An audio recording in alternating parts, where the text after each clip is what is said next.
ही horror lab में आपका स्वागत है। आज हम एक ऐसे कहानी लाए हैं जिसे सुनकर आपके रोंगटे खड़े हो जाएंगे। ये कहानी सच्ची घटना पर आधारित है। कोलकाता शहर में स्थित नीम तालाब बर्निंग घाट एक श्मशान घाट होने के नाते लंबे समय से भयानक घटनाओं और अलौकिक अनुभवों की कहानियों से जुड़ा हुआ है, जिसने एक भयावह माहौल वाले स्थान के रूप में इसकी प्रतिष्ठा में योगदान दिया है। यहाँ नीम तालाब बर्निंग घाट के आसपास की किंवदंतियों और लोक कथाओं से प्रेरित एक काल्पनिक डरावनी कहानी है। कोलकाता के मध्य में हुगली नदी के किनारे प्राचीन नीम तालाब बर्निंग घाट स्थित है।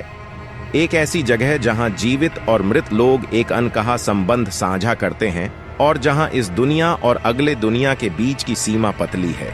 यहीं से हमारी कहानी शुरू होती है, अंधेरे और रहस्य की कहानी। एक चांदनी रात में एक अकेली आकृति घाट की ओर जाने वाले ऊबड़ खाबड़ पथरीले रास्ते पर चल रही थी।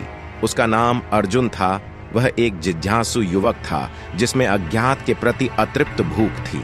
उसने कहानियां सुनी थीं, हवा में फुसफुसाहट की कहानियां, नदी की सतह पर नृत्य करती परछाइयों की कहानियां और भटकती आत्माओं की शोकपूर्ण चीखें। जैसे ही अर्जुन घाट में आगे बढ़ा, वह देखे जाने के एहसास से खुद को रोक नहीं पाया।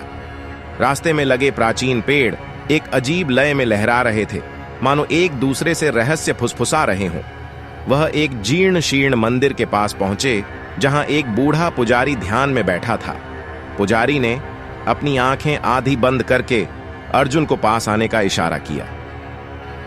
आप उत्तर चाहते हैं युवा, पुजारी ने एक जानकार मुस्कान के साथ कहा।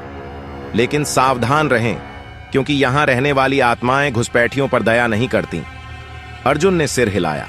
उसकी जिज्ञासा उसकी घबराहट पर काबू पा रही थी।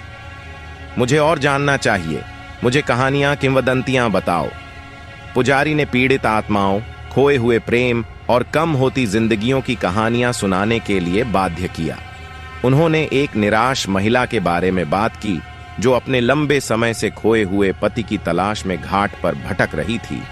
उन परछाइयों के बारे में जिन्होंने प्रियजनों का रूप ले लिया, और किसी की त्वचा पर बर्फीली उंगलियों को रगड़ने की भावना के बारे में बताया। बिना किसी डर के अर्जुन ने केवल चंद्रमा की हल्की चमक से निर्देशित होकर घाट में गहराई से खोजबीन करने का फैसला किया। हवा ठंडी हो गई और रात का सन्नाटा दूर से उल्लू की आवाज से ही टूट गया। वह नदी के किनारे पर पहुंच गया, जहां अंतिम संस्कार की चिताओं की टिमटिमाती लपटें पानी की सतह पर भयानक छाया डाल रही थीं।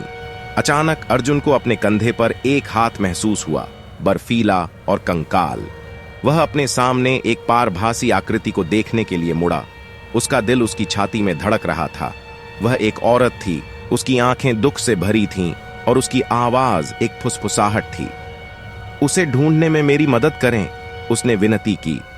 अर्जुन का डर सहानुभूति में बदल गया। उसने सिर हिलाया और वे एक साथ चल दिए।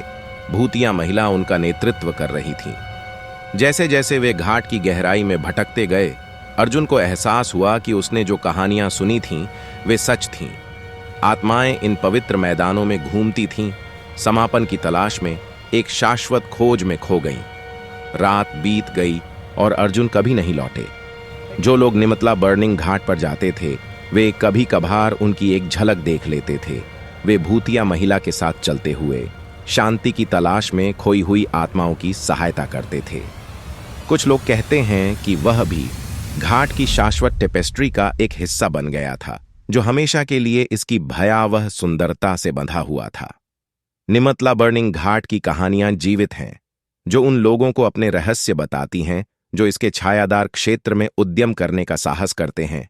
एक ऐसी जगह जहां जीवित और मृत के बीच की रेखा धुंधली हो जाती है और जहां आत्माओं को मृत्यु के बाद भी सांत्वना मिलती है।